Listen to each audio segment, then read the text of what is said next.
মহারাজা।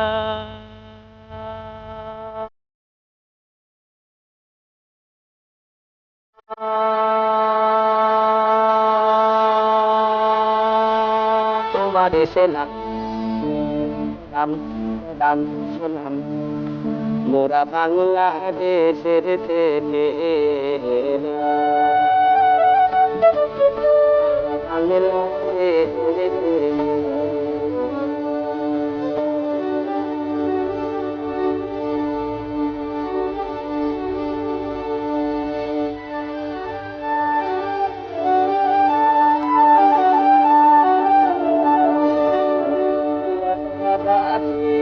মাটির মানুষ শুধু কোথায়, ওরা দাদা মাটির মানুষ কোথায়, নিজের ভাষা ভিন্ন ভাষা জানা নাই, নিজের ভাষা ভিন্ন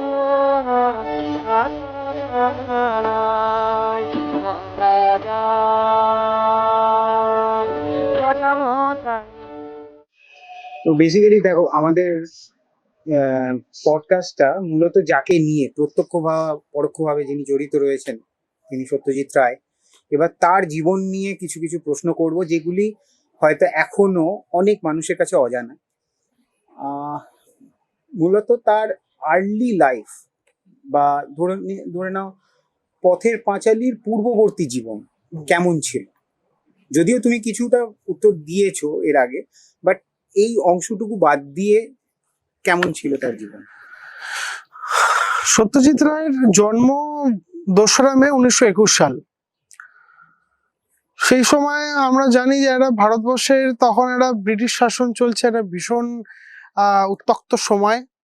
সেই সময়ের মধ্যে দাঁড়িয়ে থেকে একটা মানুষের জন্ম, এবং সেই মানুষটা খুব জন্মের পরেই একটা প্রতিকূল অবস্থার মধ্যে তার বড় হয়ে ওঠা।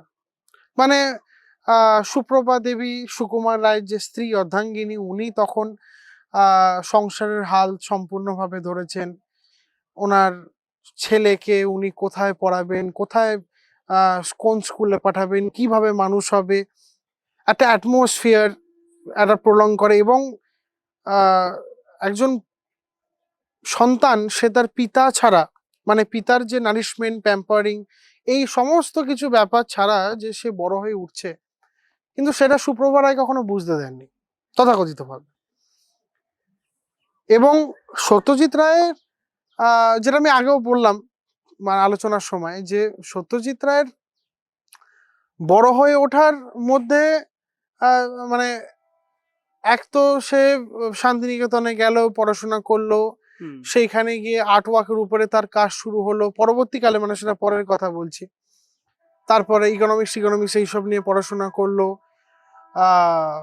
এবং সুপ্রভা রায়ের সমস্ত এই ওনার যে বড় হয়ে ওঠা বা সমস্ত কিছুর উপরে যেটা সব থেকে ইম্পর্টেন্ট, সেটা হলো গিয়ে যে বিভিন্ন ধরনের এমফাসিং কালচার, মানে উনি একটা স্ট্রং হোল্ডের মধ্যে হচ্ছেন সত্যজিৎ রায়। এবং বড় হওয়ার মানে উনি যখন বড় হচ্ছেন তখন ওনার মানে উনি তো সেরকম ভাবে পিতাকে পাননি, 2 বছর মাত্র বয়স, এবং একটা 2 বছরের শিশু সেরকম ভাবে কিছু বোঝেই না, কিছুই পাননি। তো সেই সুবাদে দাঁড়িয়ে থেকে উনি যখন আস্তে আস্তে বড় হচ্ছেন, এবং সুপ্রভা রায়ের কাছ থেকে আর মায়ের কাছ থেকে বিভিন্ন বিষয় গল্প শুনছেন, ওনার ঠাকুরদার সম্বন্ধে, উপেন্দ্র রায় চৌধুরী সম্বন্ধে এবং সুকুমার রায় সম্বন্ধে এইসব গল্প শুনছেন। এবং তিনি তথাকথিত ভাবে বড় হচ্ছেন। বড় হয়ে এবার সেই সময়তে আস্তে আস্তে ওনার যখন শৈশবকাল পেরিয়ে যুবা বয়সের দিকে এগোচ্ছেন, তখনও তার মায়ের একটা স্ট্রং হোল্ড আছে। মানে সন্দীপ রায় বাবুদা তো বড় হওয়ার পরেও একটা স্বল্প সময়ের জন্য তার দিদাকে পেয়েছিলেন, মানে তখন অলরেডি পথের পাশে রিলিজ করে গেছে।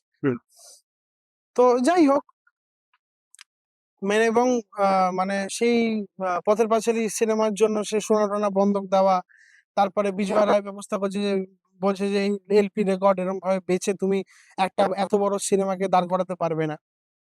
তো এরকম ভাবে কাজ চলছে। সত্যজিৎ রায় আস্তে আস্তে বড় হয়ে উঠছেন, একটা অবস্থার মধ্যে দিয়ে, এবং তারপরে তার যে মানে প্রেসে ঢুকে যাওয়া, মানে আর্ট ডিরেক্টিং সিগনেট প্রেস, সেখানে তার যে প্রবেশ করা, সেখানে তিনি আর্ট ডিরেক্টর হিসাবে তিনি অন্নদা মুন্সিকে পাচ্ছেন, যে ভীষণভাবে ইম্প্রোভাইজ করতো এবং সত্যজিৎ রায়কে ভীষণভাবে বলতো যে হ্যাঁ তোর দ্বারা এটা হবে, তুই এই কাজটা পারবি। এই জিনিসগুলো তখন উনি পাচ্ছেন, এবং তখন সিগনেট প্রেস খুব বিশাল কাজ করছে বেসিক্যালি বুক ডিজাইনের উপরে, এবং মেন ইলাস্ট্রেটর অন্যতম ছিলেন সত্যজিৎ রায় নিজে। বইয়ের প্রচ্ছদ, বিভিন্ন জিনিস আঁকা, সেইগুলো তো সত্যজিৎ রায় করছেন খুব ভালোভাবে সেই সময়তে। তখন ডিজে কেইমারের আন্ডারে সিগনেট প্রেসে উনি কাজ করছেন, এবং তখন একটা ইলাস্ট্রেশন করতে বলা হয়, সেটা হলো গিয়ে মাটির ভেপু। তো সেইটার যে ভার্সন, সেটা ইলাস্ট্রেশন করতে, এবং সেইটা যখন লন্ডনে উনি যাচ্ছেন সত্যজিৎ রায়, সেই সময় যাওয়াকালীন উনি তখন এইটা পড়ছেন। এই পড়তে পড়তে ওনার বেশ কয়েকবার পড়লেন, এবং এইটা পড়ে ওনার বেশ ভালো লাগলো। উনি তখন অলরেডি দি বাইসাইকেল থিফ, দেশি কার দেখে নিয়েছেন, এবং হলিউডের বিভিন্ন যেই সব তথ্যচিত্র, বেস্ট হিউম্যান যে ফিল্মসগুলো হচ্ছে, হিউম্যান ডকুমেন্টেশন ফিল্মসগুলো হচ্ছে, সেগুলো উনি তখন দেখছেন সেই সময়টাতে। তো ওনার সেই সময়টাতে মনে হলো যে না, এইটা নিয়ে একটা মানে সিনেমা তৈরি করা যায়, যেইটার উপরে খুব ভীষণভাবে একটা মানে মানে এই ইন্ডাস্ট্রিতে বাংলা তথ্যচিত্রের উপরে, বাংলা ফিল্মের উপরে একটা ভীষণভাবে এইটা একটা ইম্প্যাক্ট ফেলবে। তো সেই সুবাদে উনি তথাকথিতভাবে আবার এই মানে শুরু করলেন, এই কাজ শুরু করলেন, এবং সেটা শুরু করছেন কিন্তু এই পথের পাঁচালীর যে ওনার ডায়লেক্টটা মাথায় এসছে, এবং অপু ট্রিলজি তো তারপরে, কিন্তু প্রথম দিকে একদম মানে প্রথম যে পথের পাঁচালী যে ডায়লেক্টটা তার মাথায় এসছে, উনি সেই সময়তে দাঁড়িয়ে থেকে এইটা মাথার মধ্যে অ্যানালাইজমেন্ট করে নিচ্ছেন যে এইভাবে উনি কাজ শুরু করবেন, এবং তথাকথিতভাবে বিভিন্ন বিষয় উনি আলোচনা করছেন, এবং বিজয় রায়ের সঙ্গে আলোচনা করছেন যে আমি এরকম একটা প্ল্যানিং করছি, এরকম একটা থিঙ্কিং হচ্ছে, যেরকম একটা সিনেমা কাস্টিং হবে, এরকম বৃত্তান্ত। তো সেই মতন ভাবে, এবং সব থেকে বিশেষ বিষয় যেটা দেখা যায় যে একটা মানুষ, সে ওয়েস্টার্ন ক্লাসিক্যাল মিউজিক পছন্দ করছেন, সে আর্ট ওয়ার্কের মধ্যে ঢুকছেন, আবার সেখান থেকে সে বেরিয়ে এসে একটা ফিল্মের মধ্যে ঢুকে পড়ছেন। এবং উনি যদি তথাকথিতভাবে অন্য পরিচালকদের মতন, আমি বলছি না যে অন্য পরিচালকরা তথ্যচিত্র করেননি বা ডকুমেন্টেশন করেননি, করেছেন, মৃণাল সেন করেছেন, ঋত্বিক ঘটক করেছেন, বিভিন্ন রকমের হিউম্যান ডকুমেন্টেশনের উপরে সিনেমা করেছেন, কিন্তু তথাকথিতভাবে একজন ডাইরেক্টর তার ফার্স্ট ক্যারিয়ারই শুরু করছে এমন একটি সিনেমা দিয়ে, যেই সিনেমাটার মধ্যে কোনো রোম্যান্টিসিজম নেই, যেই সিনেমাটার মধ্যে তখনকার মানুষ যেটা পছন্দ করতেন, যে যেই যেই জিনিসগুলো, একটা হিরো হিরোইন থাকবে, একটা ক্লাইম্যাক্স থাকবে অন্য ধরনের, সেখানে ডকুমেন্টেশন টাইপের একটা ফিল্ম হচ্ছে। তো সেই সময় এই যে সিনেমাটা, এবং এটাও মানে একটা বিশাল চিন্তা ছিল সত্যজিৎ রায়ের, যে আমি যে এই সিনেমাটা তৈরি করছি, এই সিনেমাটা নির্ধারণ ক্ষমতা কতটা, সেটা মানুষের কাছে কতটা পৌঁছাবে। কারণ তথাকথিত ভাবতে গেলে অনেকগুলো, আমি একটা ছোট ইস্যুর ক্ষেত্রে বলবো না, অনেকগুলো ইস্যুকে নিয়ে আমি বলছি। তথাকথিতভাবে খুব ভালোভাবে যদি আমরা ভাবি বা ভালোভাবে আমরা যদি দেখি, অনেক ইন্টারভিউতেই বলেছেন যে in this country there are fully backward audience, যেটা খুব কন্ট্রোভার্সিয়াল হয়েছিল যে সত্যজিৎ রায় কেন এই কথাটা বল। সেই সুবাদে তো সত্যজিৎ রায় তখন এই সিনেমা মানে তৈরি করলেন, এবং তথাকথিতভাবে এমন সময় সিনেমা তৈরি হলো, মানে 2 বছর মধ্যে সন্দীপ রায় জন্ম নিলেন, এবং সেই সময় একটা ভীষণ ইয়ে। তো তথাকথিতভাবে এই যে মানে এই একটা কমপ্লেক্স, এবং মানে মানে পথের পাঁচালী যে সমস্ত শুটিংটাই যে হয়েছে, সেই সমস্ত শুটিংটাই কিন্তু উইকেন্ডের সময় হয়েছে। তথাকথিতভাবে যে আমি এমন সময় একটা শুটিং হচ্ছে যেই সময়টাতে মানে উনি কাজ করতে করতে শুটিং করছেন তা কিন্তু নেই, উনি অফিসও করছেন, উনি কাজও করছেন, এবং উইকেন্ড টাইমটাতে ওনার শুটিং হচ্ছে, এবং সেই শুটিং আহ, মানে উনি কন্টিনিউ করছেন বিভিন্ন, এবং সেই সুব্রত মিত্র ক্যামেরাম্যান যারা যারা ছিলেন সেই সময়তে, মানে নিমাই ঘোষ, তারপরে আহ, অন্য যারা মানে ক্যামেরাম্যান ছিলেন যারা, আহ তারা তো সৌমেন্দু রায়, এরা তো পরের দিকে আসছেন, কিন্তু প্রথম দিকে একদম মানে সুব্রত মিত্র, মানে এমন সব মানুষকে নিয়ে কাজ করছেন যারা হয়তো ইন্ডাস্ট্রিতে প্রথমবার ঢুকেছেন। সেইখানে দাঁড়িয়ে থেকে একটা মানুষ কতটা ভীষণভাবে ইম্প্যাক্ট ফেলেছে। তারপরে তো আস্তে আস্তে একদম অপরাজিত থেকেই উনি সম্পূর্ণভাবে ঢুকে গেলেন। এবং ক্যারেক্টার যেটা সব থেকে, আমরা এখন তথাকথিত ভাবে আহ পথের পাঁচালীতে আমরা এমন কোনো ক্যারেক্টারকে দেখতে পারতাম, এমন আর্টিস্টকে দেখতে পারতাম যারা হয়তো অনেক আগে থেকে সিনেমা করে এসছেন। হ্যাঁ, তারা হয়তো জুনিয়র আর্টিস্ট, কিন্তু সিনেমা, কিন্তু সেটা নয়। সুবীর বন্দ্যোপাধ্যায়, এছাড়া আহ, যেই ক্যারেক্টারগুলোকে নেওয়া হলো পরপর, সেই প্রত্যেকটি ক্যারেক্টারই কিন্তু সম্পূর্ণভাবে, মানে বিজয় রায় জানলা দিয়ে দেখছেন কতগুলো বাচ্চা খেলছেন, সেখান থেকে একটি বাচ্চাকে পছন্দ হলো, সেই বাচ্চাটি এলেন, তার একটা শর্ট ইন্টারভিউ হলো, তারপরে তাকে কাস্টিং এর জন্য নেওয়া হলো। তো এরকম ভাবেই কিন্তু পথের পাঁচালী এই শুটিংটা কমপ্লিট হচ্ছে, এবং পথের পাঁচালীর এইভাবেই শেষ হলো। এবং পথের পাঁচালীর প্রোডাকশন সমস্ত কিছু মিলে একটা দারুণ ব্যাপার ঘটলো, মানুষের ভীষণ পছন্দ হলো, একেবারে হাউসফুল যাকে বলে। বিদেশে সেটা ভীষণভাবে স্ক্রিনিং হলো, সেটা দেখলো। এবং তথাকথিতভাবে সেই সময়টাতে পরে মানে অপরাজিত থেকে যখন উনি ঢুকছেন, সেই সময়টাতে দেখতে পাচ্ছি যে সত্যজিৎ রায় পুরোপুরিভাবে সিনেমা লাইনে একদম ফিল্মে পুরো সম্পূর্ণভাবে ঢুকে গেলেন। এবং তারপরে তো অপু ট্রিলজি, এবং অপু ট্রিলজি চলতে চলতে ওনার মনে হলো যে মাঝখানে একটা হঠাৎ করে একটা হাসি মজা ক্লাইম্যাক্সের সিন ঢুকিয়ে দেওয়া যাবে। সেইখানে করতে করতে একটা পথের পরশ পাথর শুরু হলো। পরশ পাথরের পরবর্তীকালে আবার জলসাঘর হচ্ছে, মানে এরকম করে on controversial mixed pieces of art নিয়ে একটা ফিল্ম প্রজেকশনের কাজ হচ্ছে। এবং তথাকথিতভাবে আমরা দেখতে পাচ্ছি, এটা সত্যজিতের বিশেষত্ব ছিল, সেটা হলো গিয়ে যে উনি যে কোনো সিরিজের একটা, এখনকার দিনে যেটা আমরা দেখি যে আমাদের কোনো জিনিস একটা কমপ্লিট সিরিজ না হলে আমাদের ঠিক ক্ষুণ্ণ আশা রয়ে যায়। তো সেই সুবাদে উনি প্রত্যেকটা এই অপু ট্রিলজি, উনি তো পথের পাঁচালী করেই বন্ধ করে দিতে পারতেন, অন্য সিনেমা করতে পারতেন, কিন্তু উনি পুরো এই সিরিজটাকে পথের পাঁচালী, অপরাজিত এবং অপুর সংসার কমপ্লিট করলেন। আবার রবীন্দ্রনাথ ঠাকুরের তিন কন্যা, মণিহারা, পোস্টমাস্টার এবং সমাপ্তি, তিনটে কনক্লুড ভাবে উনি কমপ্লিট করলেন। এই যে এই কাজগুলো, এবং আমাদের তথাকথিতভাবে বিভিন্ন কথার মধ্যে কলকাতা কত কথা চলেই আসে। কলকাতা কত কথার অন্যতম মেম্বার হলেন অলোকনন্দা রায়। উনিও আমাদের যে কাঞ্চনজঙ্ঘার শুটিং হয়েছিল বা কাঞ্চনজঙ্ঘাতে ওনার যে কাস্টিং হয়েছিল, সেই সময় ওনার যে স্ক্রিনিং বা সেই সময় ওনার দৃষ্টিতে ওনার মানিক দাকে, সেই মানিক জেঠুকে মানিক দাকে যেভাবে দেখা, তো তাতে করে আমরা বুঝতে পারি যে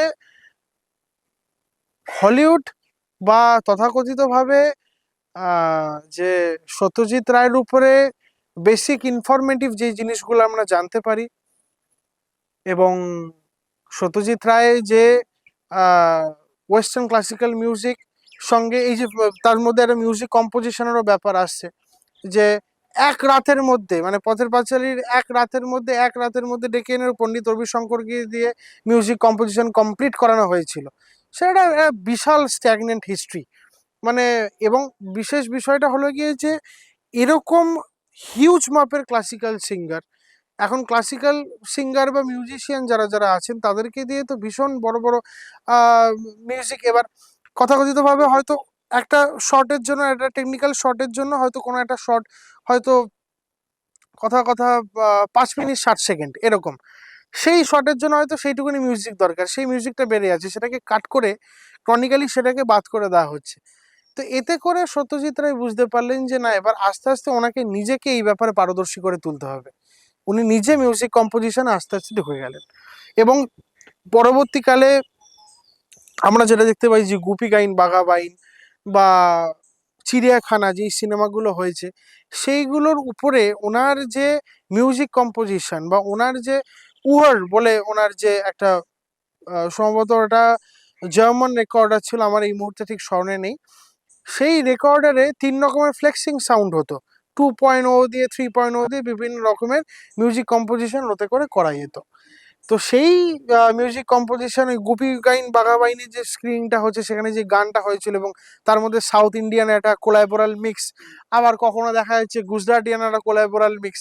তো এই যে কম্পোজিশন বা এই যে একটা গানের বিষয়টা, ভূতারে উনি চেয়েছিলেন যে একটু ড্রাস্টিক ভিউতে হোক। তো এরকম মানে বাবুদার কাছ থেকে শোনা, মানে সন্দীপ রায় ইন্টারভিউতে এই ঘটনাটা বলেছেন যে সিডির উপরে ভেলক্স এক ধরনের কেমিক্যাল ক্রিম লাগিয়ে ওই ডিক্সিং করে এরকম ভাবে পিকচারাইজেশনটা করা হয়েছিল।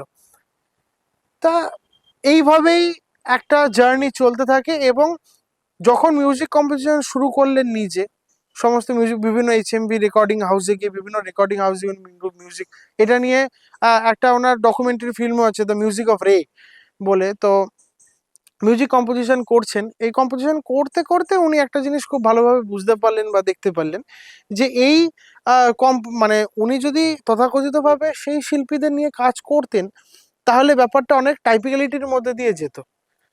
সেখানে হয়তো একটা বন্ধুত্বের মধ্যেও একটা বিবাদ চলে আসতো, তুমি আমার আমি এই মিউজিক কম্পোজ করলাম, এতটা দিলাম, তুমি এখান থেকে বাদ দিলে কেন, এই ব্যাপারগুলো। এবার উনি বলেন না, বন্ধুত্ব নষ্ট করতে করা যাবে না, উনি নিজে এই সূত্রে ঢুকে গেলেন। মানে একটা মানুষ সিনেমার জন্য সমস্ত কিছু করলেন। এবং আরেকটা জিনিস, যেই পয়েন্টটা বাদ একদম চলে যাচ্ছিল, সেটা হলো গিয়ে যে কস্টিউম ডিজাইনিং। গুপি বাঘার সিনেমাতে গুপি গাইন বাঘা বাইনের কি কস্টিউম হবে, মানে রবি ঘোষ এনাদের কি কস্টিউম হবে, সৌমিত্র চ্যাটার্জির কি কস্টিউম হবে, ফেলুদাতে যে সিটিং রুম, ড্রয়িং রুম, সেই ড্রয়িং রুমের ডিজাইনটা কেন, পিছনে একটা কৃষ্ণ বলরামের একটা ছবি, পাশে অ্যাকুরিয়াম, সামনে একটা টেবিল, পাশে সিঙ্গেল সোফা, যেখানে পায়ের উপরে পা তুলে প্রদর্শন মিত্র বসে 4 মিনার সিগারেট খাচ্ছে, এই সমস্ত ডিজাইন, এবং তার সঙ্গে কোন কোন ড্রেস, কোন কোন ক্লোথ গুলো যাবেন, এবং এই সব ছোট ছোট ছোট ছোট বিষয়তে, ছোট থেকে বড় যে কোনো বিষয়তে ভীষণ নিখুঁত কাজ করতেন সত্যজিৎ রায়। এই জিনিসটা সব থেকে যেটা ইম্পর্টেন্ট, যে নিখুঁত কাজ ইন দি সেন্স কি, যে আমি কিভাবে কাজগুলো নিখুঁতভাবে, মানে কিভাবে কাজটাকে তুলছি, এবং সেটাতে শুধু আমার খাতাতে রয়ে যাচ্ছে সেটা কিন্তু নয়, খাতা থেকে সেটা ডাইরেক্টিভ ভাবে কি করে সিনেমার পর্দায় মানুষের চোখের সামনে নিয়ে আসছে। এই হলো গিয়ে স্ক্রিনিং, এই হলো প্লে, এই হলো ক্যাটাগরাইজড ফিল্ম অফ সত্যজিৎ রে। হ্যাঁ, বাট ব্যাপারটা হচ্ছে যে মানে উনি ফিল্ম মেকিংয়ের বিষয়ে পুরোপুরি বলা যায় সব্যসাচী ছিলেন। যেরকম তোমার ধরো কস্টিউম ডিজাইন, মিউজিক, সমস্ত দিকেই উনি ওনার পারদর্শিতা দেখিয়েছিলেন।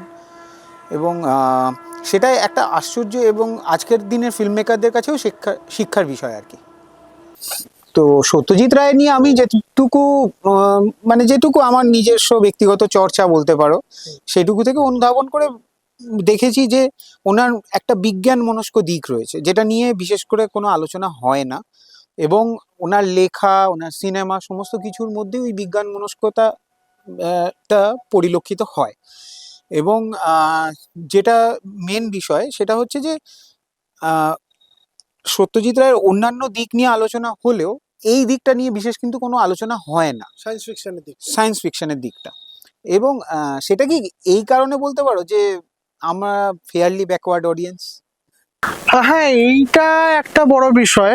সেটা হলো গিয়ে যে আহ, আমার যদি কখনো সেরকম ভাবে আলোচনা করার একটা সৌভাগ্য হয় বাবুদার সঙ্গে এই বিষয়টা নিয়ে, আমি নিশ্চয়ই এটা বাবুদাকেও এই ব্যাপার নিয়ে কয়েকটা জিনিস জিজ্ঞাসা করব। সেটা হলো গিয়ে যে সত্যজিৎ রায়ের যে একটা মানে অনেকগুলো ধারাবাহিক ভাবে তিনি কাজ করে গেছেন, এবং তার মধ্যে অন্যতম যে ধারাবাহিক নিয়ে কাজ করেছেন সেটা হলো সায়েন্স ফিকশন নিয়ে। উনি এটা ভীষণভাবে বুঝতে এবং যেহেতু উনি খুব একজন কি বলবো, মানে সেই মেন্টালিটির লোক ছিলেন যিনি প্রযুক্তির সঙ্গে পা মিলিয়ে চলেন, এবং প্রযুক্তির ঊর্ধ্বে গিয়েও উনি চলছেন, মানে সেই ধরনের থিঙ্কিং উনি রাখছেন। প্রফেসর শঙ্কু বা বঙ্কুবাবুর বন্ধু, আমরা এগুলো তো শুনেছি, পড়েছি, জেনেছি, এগুলো প্রকাশিত হয়েছে, এই বিষয়ে আমাদের অল্প বিস্তর জানা আছে। কিন্তু তা অবাদে আরো কিছু যেই কাজগুলো আমরা শুনেছি বা যেই কাজগুলো আমরা দেখেছি, সেইটা হলো গিয়ে যে কিছুদিন আগে আমি একটা শর্ট ফিল্ম, মানে কিছুদিন আগে বলতে কিছু বছর আগে আমি একটা শর্ট ফিল্ম দেখেছিলাম, সম্ভবত 2-3 বছর আগে। সেটা হলো গিয়ে অনুকূল। অনুকূল বলে সত্যজিৎ রায়ের একটি শর্ট ফিল্ম। সেখানে পরমব্রত অভিনয় করেছিল এই শর্ট ফিল্মটাতে। এবং সেইখানে কি দেখা যাচ্ছে যে মানুষ একটা সময় মানুষের উপরে নির্ভরশীল নয়, মানুষ নির্ভরশীল হয়ে উঠছে মেশিনারিজ এর উপরে। মেশিনারিজ ইন দি সেন্স কি? Machineries in the sense robot. আমরা দিনের পর দিন নির্ভরশীল হয়ে উঠেছি বিভিন্ন জিনিসের উপরে। যেরকম একটা সময় প্রযুক্তিকরণের কারণে একটা সময় মানুষের বাড়িতে এয়ার কন্ডিশন ছিল না, তখন আমাদেরকে হাত পাখাতেই হাওয়া খেতে হয়েছে। একটা সময় মানুষের বাড়িতে কাচার মানে জামা কাপড় পরিষ্কার করার যত্ন ছিল না, যেটা ওয়াশিং মেশিন বলি, সেইটা ছিল না, পরবর্তীকালে সেটা এসছে। কাজেই সায়েন্স যত অ্যাডভান্সড ওয়েতে এগিয়ে চলছে, সেই অ্যাডভান্স ওয়েতে এগিয়ে চলার পরে সায়েন্স যত অ্যাডভান্সড হচ্ছে, তার সঙ্গে সঙ্গে প্রযুক্তি বাড়ছে, জিনিসপত্র বাড়ছে, মানুষের ডেইলি রুটিনের বিভিন্ন সময়ে যেই পসিবিলিটিসগুলো ছিল, যেগুলোকে মানুষকে আরো স্লো এবং কন্ট্রাডিক্টেড করে দিত, সেটা কিন্তু আস্তে আস্তে অনেকটা শিথল হয়ে গেল যেহেতু এই প্রযুক্তিগুলো বাড়ছে। এখন আমরা যেই যুগে দাঁড়িয়ে আছি, সেই যুগে আমরা আমাদের ইলেকট্রিসিটি লাইন চলে গেলে কিন্তু এখন আমরা ওই কেরোসিন তেলের বাতি জ্বালিয়ে আর পড়াশোনা করি না বা কাজ করি না। সেই ক্ষেত্রে কিন্তু তখন আমাদের জেনারেটর লাইন বা সেরকম। এইটা তো গেল প্রযুক্তির কথা।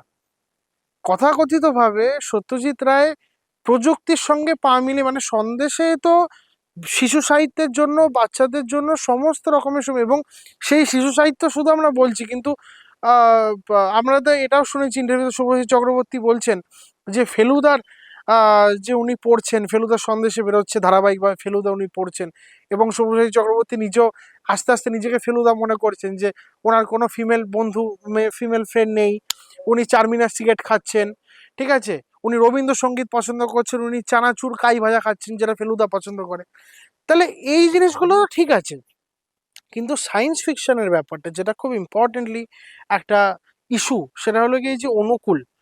অনুকূল সিনেমাটা কি, যে একটি লোক, তিনি একজন স্কুল পড়ুয়া এবং তার বিস্তর জ্ঞান আছে বিভিন্ন বিষয়ে, কিন্তু তার চেয়েও জ্ঞানী একজন ব্যক্তিত্ব এসছে, কিন্তু সে মানুষ নয়, তার মানুষের মতন আকৃতি, মানুষের মতন দেহাকৃতি, কিন্তু সে একজন robot, mechanism. A mechanism worked or funded or cultured by something that is also being used or being petrified or manufactured by humans as well. তা সেই সুবাদে সায়েন্সের প্রতি যে ওনার বিশাল একটা অবদান, এবং পরবর্তীকালে যে ইয়েতি বা ইতি যেটা আমরা দেখেছি, ইটি যে একটা এলিয়েন, নোভেল এলিয়েন, যেটা অন্য স্পেস থেকে আসছে এইখানে, যেটা পরবর্তীকালে উনি বলেওছেন ওনার ইন্টারভিউতে, যে এরকম একজন boy came up and said that this thing has been stolen from an Indian art writings or something like that.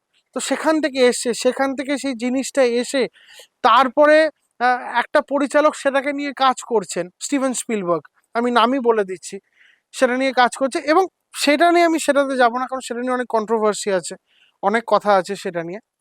কিন্তু তা অবাদে সায়েন্স ফিকশনের উপরে আমার মনে হয়, আমার দিকদর্শনে আমি যতটা পড়াশোনা করে জানতে পেরেছি, যে শিশু সাহিত্য, সিনেমা সমস্ত কিছু বাদেও সায়েন্সের প্রতি যে ওনার একটা বিশাল অবদান আছে, এবং সায়েন্স নিয়ে যে উনি কাজ করছেন, এবং সেটার ঝলক আমরা এমনি তো দেখতে পেয়েছি। এই যে তথাকথিতভাবে এটা বাবুদার ইন্টারভিউতে আমরা শুনতে পেয়েছি, যে একটা সময়ের পরে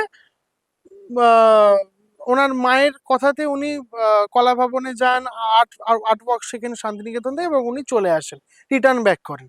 ওনার মনে হয় যে এবার আমি জীবিকার দিকে এগাবো, আমার যতটা শেখার আমি ততটা শিখেছি, সেই সুবাদে আমি সেটাকে ইউটিলাইজ করে আমি আমার কাজগুলোকে এগিয়ে নিয়ে যাব। এবার উনি সেইটা আসছেন, সেটাকে নিয়ে ওয়ার্ক ফ্রম করছেন, কাজ করছেন, সেটার উপরে ডায়ালেক্ট তৈরি হচ্ছে, everything is well and good. কিন্তু কথাকথিতভাবে আজকে আমরা যদি এই ওয়ার্ক অফ আর্ট বা ওয়ার্ক ফরমেশন আমরা যেটাকে দেখছি, সেইটা হলো গিয়ে যে একটা মানুষ কম্পোজিশন করছেন, সেগুলো তো ঠিক আছে, সেইগুলোর দিকে আমরা আগেও বলেছি সেই বিষয়। কিন্তু সেই সময় একটা কথা আসি, মানে ইন্টারেক্টেড হয়ে গিয়ে একটা কথায় ঢুকছি, সেটা হলো গিয়ে প্রফুল্ল কুমার বসু বলে একজন, উনি একজন স্কুল পড়ুয়া ছিলেন। তো উনি একটা সময় লিখেছিলেন এই যে তুমি যে প্রশ্নটা করলে এখনই যে ফেয়ারলি ব্যাকওয়ার্ড অডিয়েন্স, সেটা আমি পরে আসি, তার আগে এই প্রশ্নটায় আসি যে উনি যে এই কথাটা বলছেন, যে ওখানে উনি চিঠিতে লিখেছেন, সত্যজিৎ রায়কে তো বিভিন্ন রকমের বিভিন্ন চিঠি অ্যাকসেপ্ট করতে হতো, আবদার নিতে হতো। সেখানেই চিঠিতে আসছে যে আপনি প্রফেসর, আপনি তো বিভিন্ন জলসা ঘর নিয়ে বানাচ্ছেন, জমিদারের একটা ব্যাপার, পরশ পাথর একটা মানুষ, একদম র্যাক্ট টু রিচেস, তো বিভিন্ন জায়গাতে বিভিন্ন জিনিস নিয়ে আপনি করছেন কাজ, তো আপনি প্রফেসর শঙ্কুকে নিয়ে সিনেমা বানাচ্ছেন না কেন? তখন উনি রিপ্লাই দিয়েছিলেন যে প্রফেসর শঙ্কুকে নিয়ে সিনেমা বানানোর মতন যে তখনকার সময় ইকুইপমেন্ট বা মেটেরিয়ালস যেগুলো দরকার সেগুলো নেই। একটা মানুষ তার ভিন্ন ধরনের ইনভেনশন, সেটা এখন আমরা দেখতে পাচ্ছি, ঋদ্ধিমান চ্যাটার্জির সিনেমাতে আমরা দেখতে পাচ্ছি। কিন্তু এই যে যে ইকুইপমেন্টস গুলো প্রয়োজন বা যেই জিনিসগুলো প্রয়োজন সেই সময় সেটা ছিল না। আর তথাকথিতভাবে এই প্রশ্নের সঙ্গে এই প্রশ্নটা অ্যাড হচ্ছে এই জন্যই যে তুমি বলেছো ফেয়ারলি ব্যাকওয়ার্ড অডিয়েন্স, এটা মানুষে, আমি বলেই দিচ্ছি যে অডিয়েন্স, এখনকার দিনের অডিয়েন্স, তখনকার দিনের অডিয়েন্স, সবাইকে নিয়েই আমি বলছি। মানুষ এটাকে কন্ট্রোভার্সি অনেকভাবে নিয়েছে। কেউ বলছেন যে সত্যজিৎ বাবু কি তাহলে আহ, বলেই দিচ্ছেন যে এখানকার মানুষ ওনার চলচ্চিত্রকে গ্রহণ করার উপযুক্ত নয়। একদমই তাই নয়।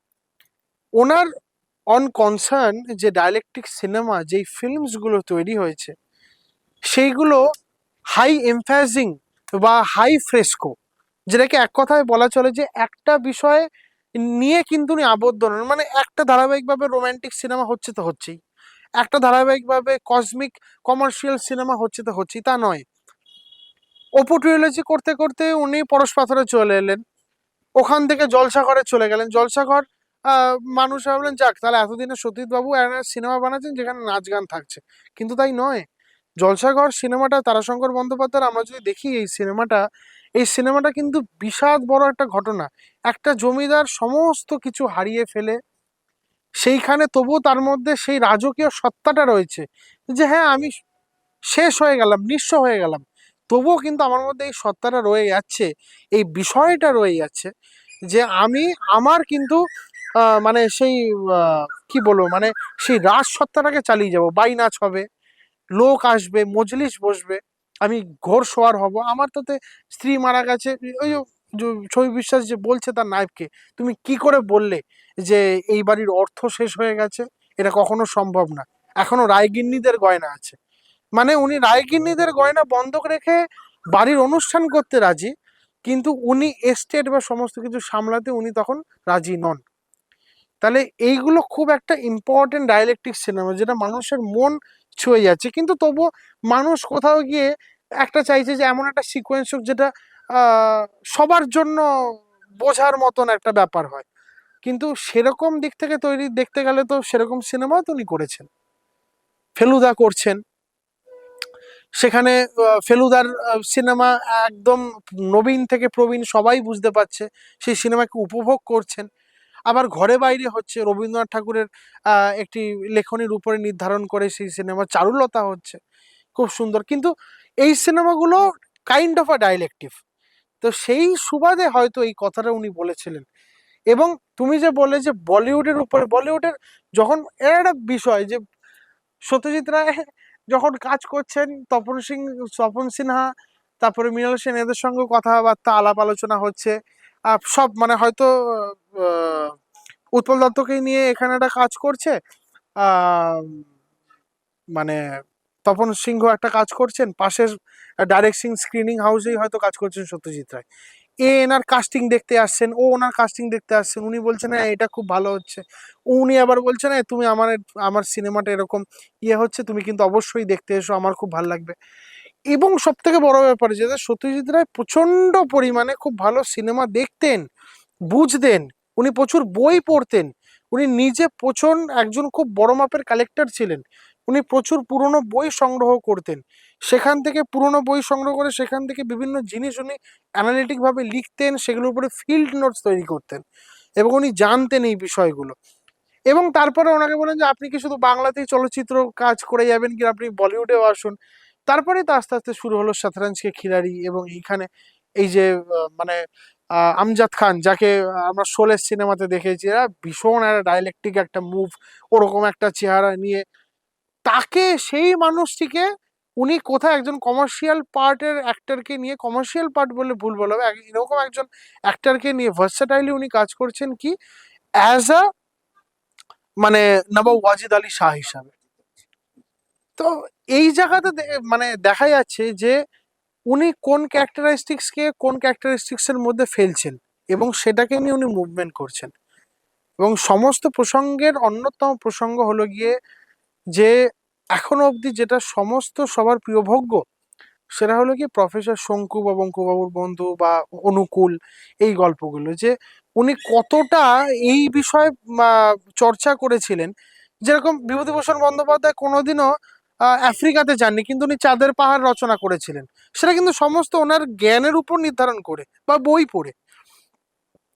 তো সেই জায়গাতে দাঁড়িয়ে থেকে এমন অনেক রকমের ক্যারেক্টারিস্টিক্স সত্যজিৎ রায় তৈরি করছেন, সেটা কিন্তু ওনার প্রযুক্তি ইউজ করে, সেই সময়ের প্রযুক্তি ইউজ করে, এবং ওনার সেই সময়ের সায়েন্স ফিকশনের প্রতি articulated nature and understanding of knowledge regarding the science and astronomies, সেইটা ইউজ করে উনি কাজ করে গেছে। যাই হোক, এতক্ষণ ধরে একটা সুন্দর পডকাস্ট চলছিল, কন্ট্রোভার্সি লোডিং।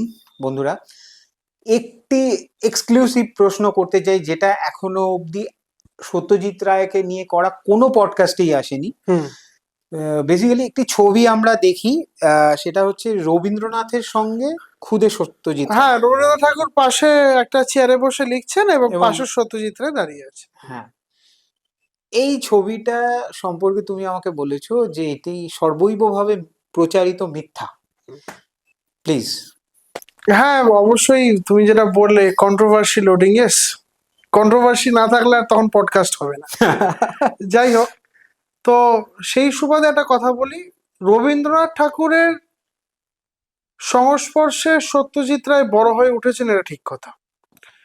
এবং আমি তো আগেই বলেছি যে সুকুমার রায় ডেট বেঁধে এসে রবীন্দ্রনাথ ঠাকুর নিজে গান শুনিয়ে গেছিলেন, সুপ্রভা রায়কে বলেছিলেন যে তুমি ছেলেকে এখানে পাঠিয়ে দাও, এখানে পড়াশোনা করবে, আর্ট ওয়ার্ক শিখবে, সমস্ত কাজই হবে। তা সত্যজিৎ রায়ের যখন জন্মদিনের দিনকে উনি একটা দারুণ জিনিস উপহার পান। এখনকার দিনে বাচ্চাদের জন্মদিন হলে যেরকম তাদের মা বাবারা হাতে একটা ভালো ভিডিও গেম বা তথাকথিত ভাবে একটা ভালো স্মার্টফোন গিফট করেন, তখনকার দিনের ব্যাপারটা বিশেষ করে আমাদের এই বাঙালি রীতিনীতি কালচারটা একটু অন্য ধরনের ছিল।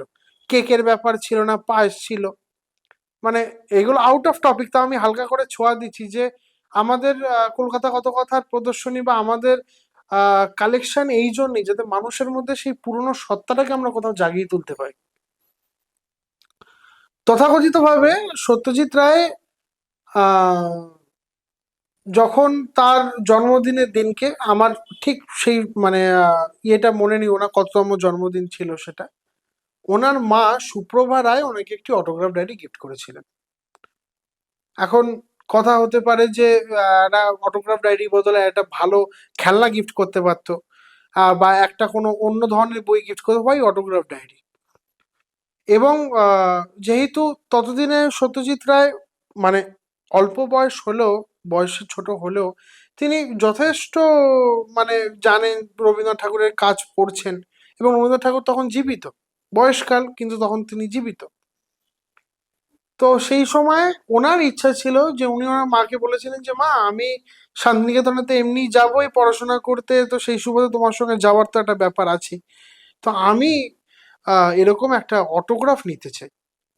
সেই অটোগ্রাফটা, এবং আমার ডায়েরির খাতাতে প্রথম অটোগ্রাফটাই হবে কিন্তু রবীন্দ্রনাথ ঠাকুরের নিজের। আচ্ছা।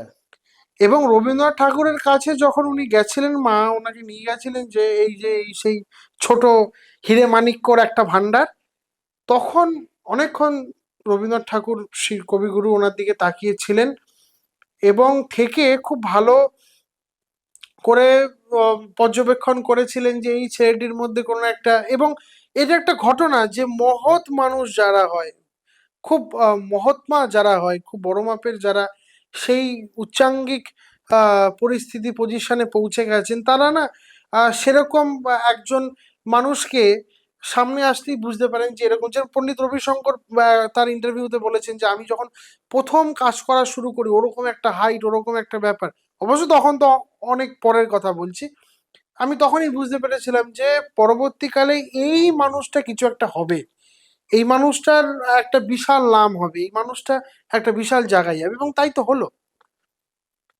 তো সত্যজিৎ রায় তথাকথিত ভাবে কি বলবো, মানে অটোগ্রাফ নিতে চাইলেন এবং বললেন যে তুমি একটি দিন বাদে আসো, একটি দিন বাদে এসে তোমার খাতাটা নিয়ে যাও। তো হতেই তো পারতো, রবীন্দ্রনাথ ঠাকুর করতে পারতেন, মানে সই করে ততদিনে করতে পারতেন, সঙ্গে সঙ্গে দিয়ে দিতে পারতেন। উনি কেন সময় চেয়ে অত বড় একটা কবিতা লিখলেন, এবং কবিতার পুরোটা আমার এখন স্মরণে নেই, সামান্য একটু বলছি যে একটি ধানের শিশির উপরে একটি শিশির বিন্দু। হ্যাঁ হ্যাঁ। এই যে এই লেখাটি, যে হয়তো লেখাটা শুনতে আমাদের কাছে মনে হবে যে উনি হয়তো ওনার কোনো কবিতার থেকে একটা সারাংশ লিখে দিয়েছেন, তা কিন্তু নয়। এই যে কবিতাটা লিখে দেওয়া, এই কবিতাটা বা এই ছন্দটা বা এই কাব্য সারাংশ যেটাই বলি না কেন, এটা লিখে দেওয়ার পিছনে এটাই বিষয় যে একটি ধানের শীষের উপরে, মানে একটি ক্ষুদ্র ধানের শীষের উপরে একটি শিশির বিন্দু, মানে একটা শিশির বিন্দু যেরকম সূর্যের রশ্মিতে চমকপ্রদ হয়ে একদম চারিদিকে উজ্জ্বল করে রাখে, সেই জায়গাতে শিশির মানে ধানের শীষ তো এমনিতেই পরিপূর্ণ হয়ে যাওয়ার পরে তাকে এমনিতেই সুন্দর দেখায়, তা অবাধেও তারপরে সেই যে শিশির বিন্দু, সেইটার যে একটা মহৎ ব্যাপার, সেইটাকেই উনি ওই বাচ্চা ছেলেটির মধ্যে দেখে বুঝতে পেরেছিলেন। তাই একটি দিন সময় নিয়ে, বা হয়তো একটি দিনের অধিক সময় নিয়ে, তাকে সেই লেখাটি লিখে সই করে দিয়েছিলেন শ্রী রবীন্দ্রনাথ ঠাকুর। তুমি এবার যেটা মেন তোমার কোশ্চেন, এটা তো গেল রবীন্দ্রনাথ ঠাকুরের সঙ্গে সত্যজিৎ রায়ের সাক্ষাৎকার। এবার মেন প্রশ্ন হলো কি, রবীন্দ্রনাথ ঠাকুরের সঙ্গে ছবি আছে কিনা।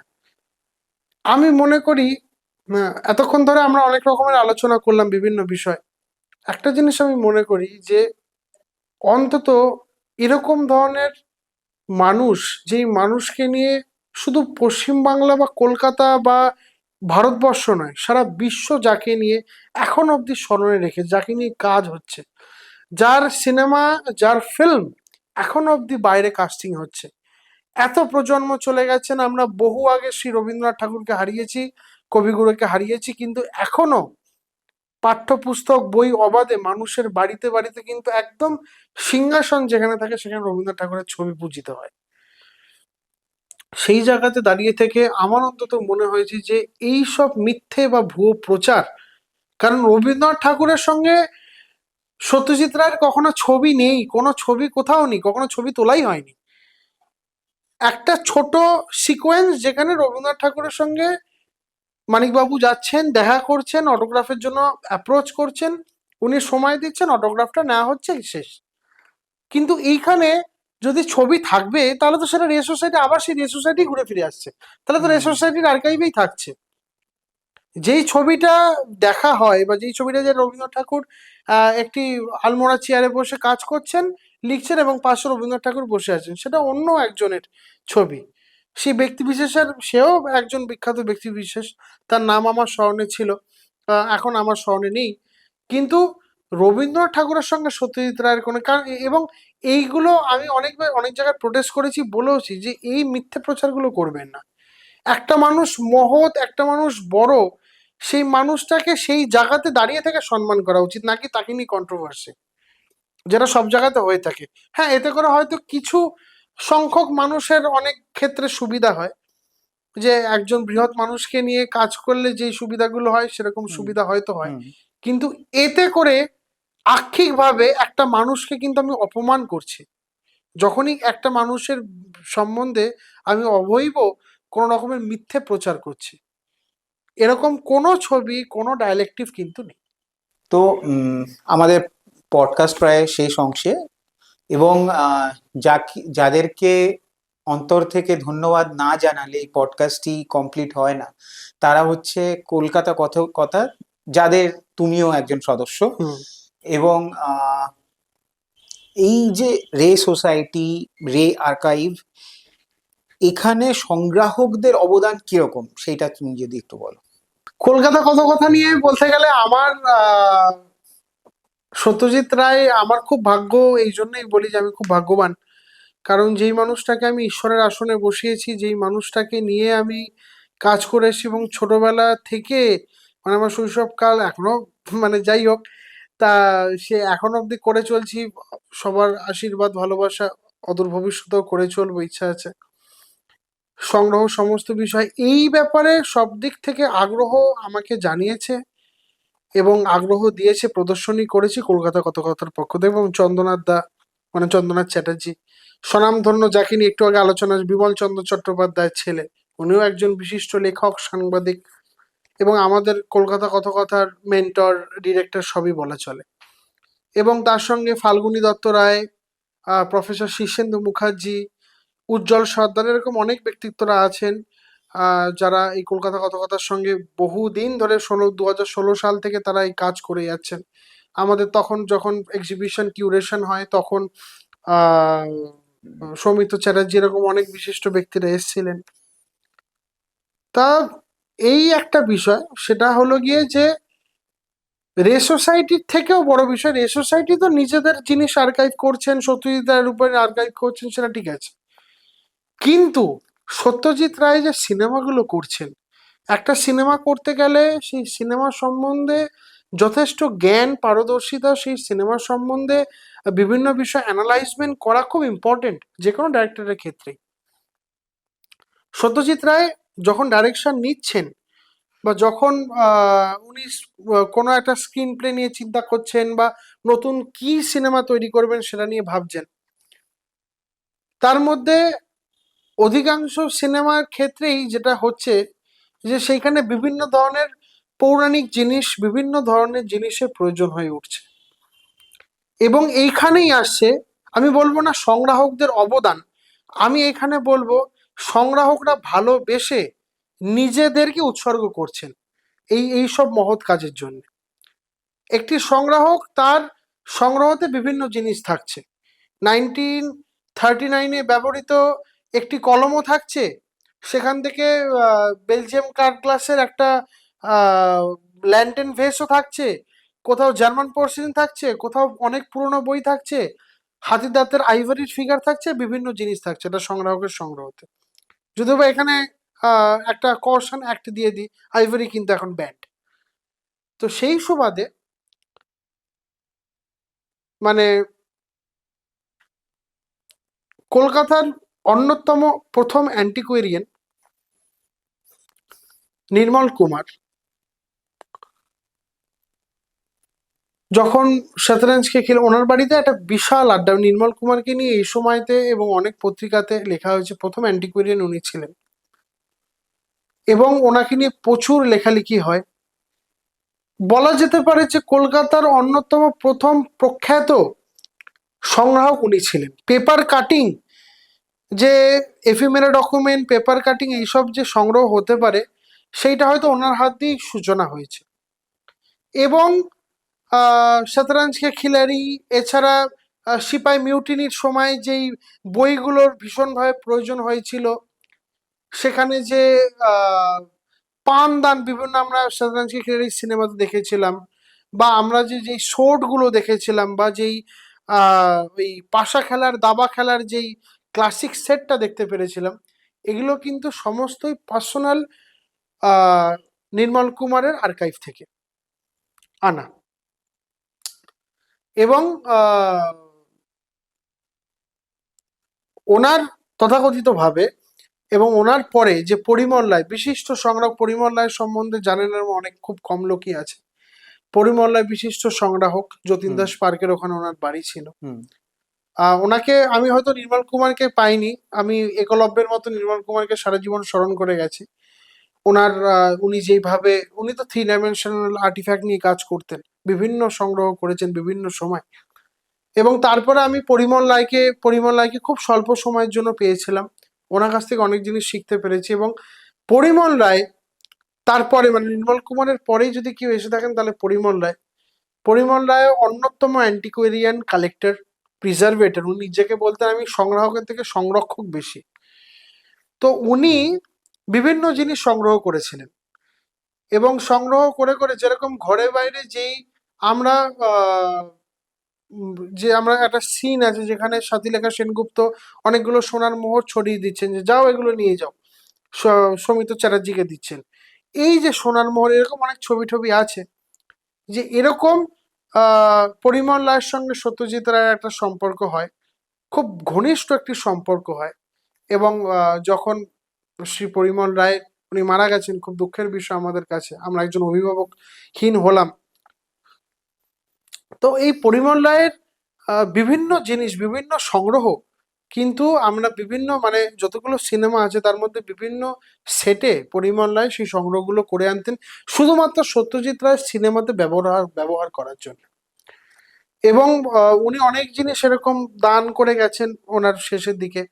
তার মধ্যে নায়ক সিনেমাতে যে নোটগুলো দেখা গেছে যে নোটের মধ্যে ডুবে যাচ্ছেন, এবং উত্তম কুমারের যে থিয়েটার আর্টিস্ট সে পাশে দাঁড়িয়ে আছেন থিয়েটারের ড্রেস পরে, উত্তম কুমার টাকার সাগরে ডুবে যাচ্ছেন, সেই যে টাকার উপরে সত্যজিৎ রায়ের সই করা এবং এই ফেক নোটগুলো, ওইগুলো মানে অনেকগুলো, তো এতগুলো অরিজিনাল নোট তো অবভিয়াসলি ইউজ করার সম্ভাবনা, ফেক নোট, এরকম বিভিন্ন প্রপস যেগুলো আমরা সিনেমা প্রপস বলে থাকি, সেই সিনেমা প্রপস গুলো কিন্তু এই সংগ্রাহকরাই জোগাড় করে দিতেন। এবং কোনো সিনেমার জন্য হয়তো বিভিন্ন ধরনের কোনো একটা ঐতিহাসিক সিনেমা তৈরি হবে, সেইগুলোর জন্য যে, এবং পরবর্তীকালে আগন্তুক সিনেমাতে আমরা দেখতে পেরেছি যে যেখানে একটা উৎপল দত্ত, তারপরে মমতা শঙ্কর একটা ওখানে আলোচনা হচ্ছে যেই ঘরটির মধ্যে, সেই ঘরে আমরা এবং দেখতে পাচ্ছি যে অ্যান্টিকের কিন্তু একটা বিষয় যে কোনো তথ্যচিত্র বা সিনেমার মধ্যে কিন্তু সত্যজিৎ রায় থাকবেই। যে ওখানে দেখতে পাচ্ছি অনেকগুলো আইভরি ফিগার আছে, উৎপল দত্ত জিজ্ঞেস করছে এটা কি তোমার আহ ইয়েকে সুধীন্দ্র বোস, এটা কি তোমার বাবার কালেকশন, দীপঙ্করকে জিজ্ঞেস করছেন, তখন বলছেন হ্যাঁ এটা আমার, তোমার কালেকশন না বাবার, তখন উনি বলছেন হ্যাঁ সমস্তটাই আমার বাবার সংগ্রহ, আমি ইনহেরিট করেছি। এই সমস্ত সংগ্রহগুলো কিন্তু এই সংগ্রাহকরাই সংগ্রহ করে এনে দিতেন, এবং তারা এই সব ক্ষেত্রে নিজেদেরকে উৎসর্গ করেছেন যাতে করে একটা সংগ্রহ খুব বিস্তরভাবে চলতে পারে। এবং সত্যজিৎ রায় নিজেও খুব ভালো একজন সংগ্রাহক ছিলেন। সত্যজিৎ রায় প্রচুর পুরনো বই, পুঁথি, আর্টিফ্যাক্টস, আর্টওয়ার্ক এগুলো সংগ্রহ করেছেন। তা সেই সুবাদে আমি অন্তত এই দিক থেকে বলবো, যেহেতু আমি সংগ্রাহক সেই জন্য শুধু বলবো না, কিন্তু এই জন্য বলবো যে পরিমলে কিছু সিনেমাতেও কাজ করেছে, গুবি বাঘা ফিরে এলো এরকম সিনেমাতে উনি কাজ করেছেন, ঘরে বাইরেতে উনি ছিলেন।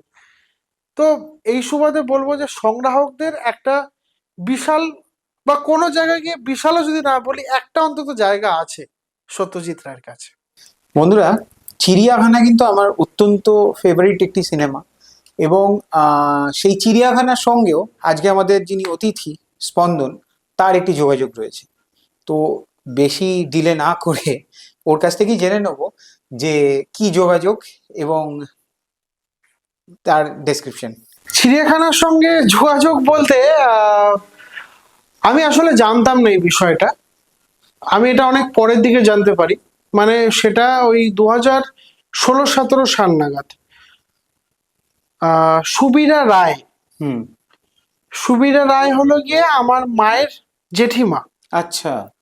তো সেই সুবাদে মানে এটা একটা ফ্যামিলি কানেকশনই। তো ব্যাপারটা হলো গিয়ে উনিও একজন বহুমুখী প্রতিভা। উনি একটা সময় কিছু কোরিয়ান ফিল্মেও কাজ করেছেন। আচ্ছা। তো উনি একটা সময় বিভিন্ন ধরনের, তখনকার দিনে মানে সেই সময়ের কথা বলছি, বিভিন্ন ধরনের অ্যাডভার্টাইজমেন্ট হতো। সেই অ্যাডভার্টাইজমেন্টে উনি তখন মানে হয়তো কোনো ফেস পাউডার বা মেকআপ এইসব ধরনের অ্যাডভার্টাইজমেন্টে উনি কাস্টিং করতেন। তো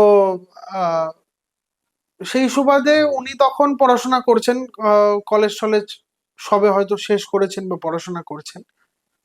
উনি আমার আপন দিদা হন সম্পর্কে। তো উনি পড়াশোনা করছেন।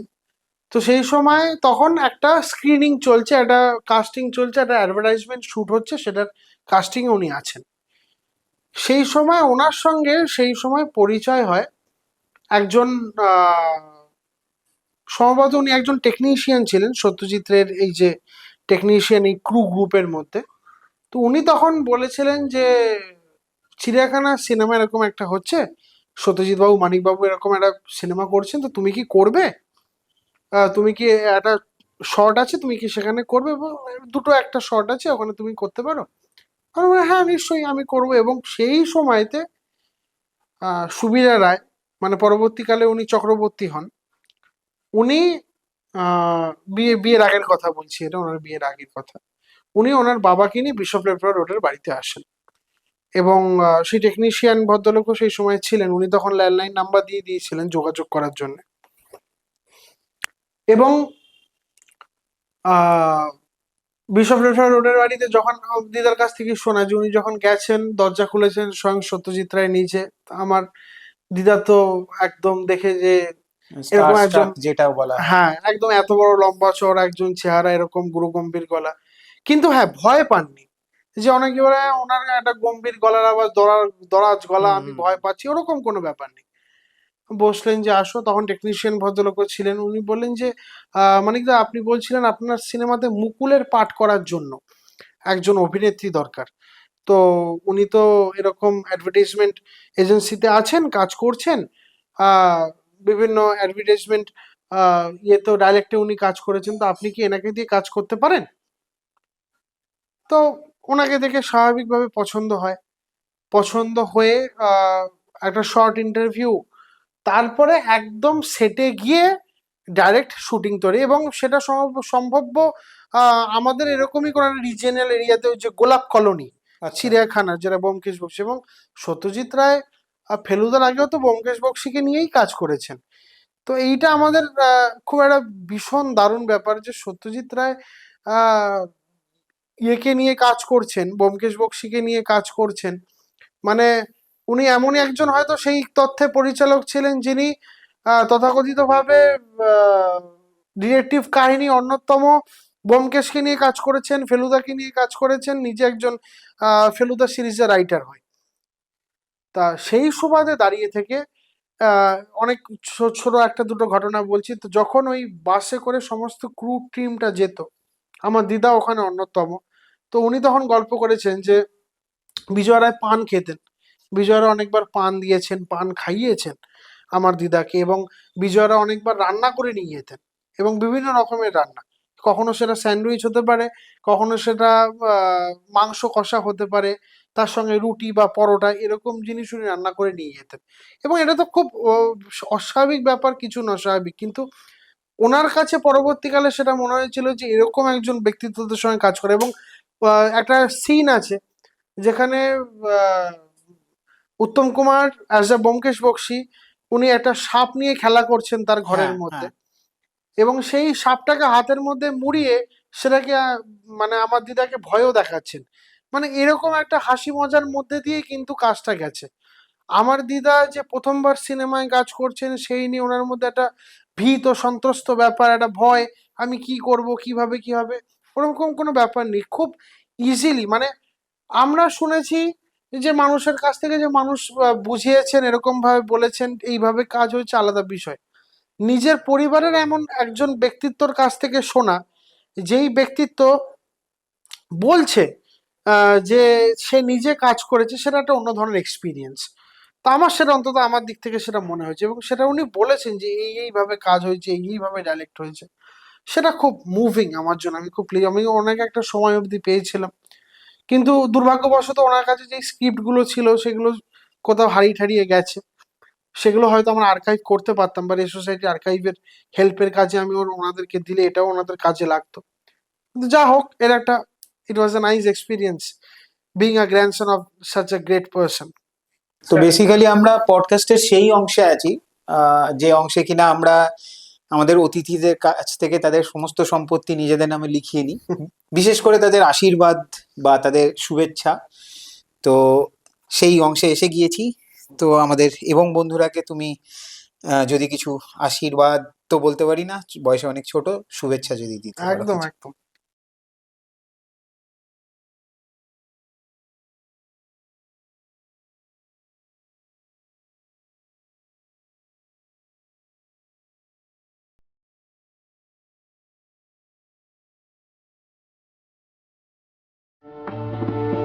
তবে জানা আছে ভাষায় অন্য